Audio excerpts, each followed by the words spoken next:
ഇന്ന് നമുക്ക് ഒരു അപ്പത്തിൻ്റെ റെസിപ്പി നോക്കാം. ഇൻഗ്രീഡിയൻസ് പച്ചരി,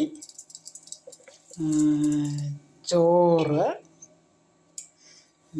പിന്നെ തേങ്ങ,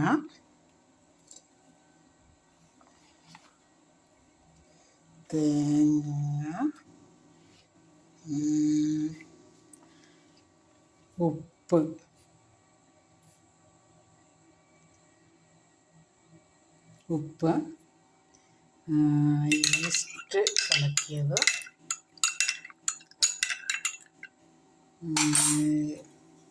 ഈസ്റ്റ് കലക്കിയത്, കുറച്ച് വെള്ളം അരിയുടെ ഉപ്പത്തിന് നിൽക്കണം.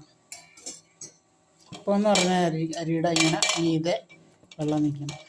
ഇതെല്ലാം കൂടെ മിക്സ് ചെയ്ത് വെക്കണം. ഇപ്പം ഏകദേശം സന്ധ്യയ്ക്ക് 7 മണി കഴിഞ്ഞിട്ടുണ്ട്. ഇനി നാളെ രാവിലെ ഒരു 6 മണിയോടെ ഇത് അരച്ച് വെക്കണം. ഇതിങ്ങനെ മിക്സ് ചെയ്ത് ഇന്ന് രാത്രി മുഴുവൻ ഇതിങ്ങനെ ഇരിക്കണം. എന്നിട്ട് നാളെ 6 മണിയോടെ ഇത് കൈകൊണ്ട് നല്ലോണം ഇങ്ങനെ മിക്സ് ചെയ്യണം. വെള്ളത്തിൻ്റെ അളവ് മനസ്സിലായല്ല.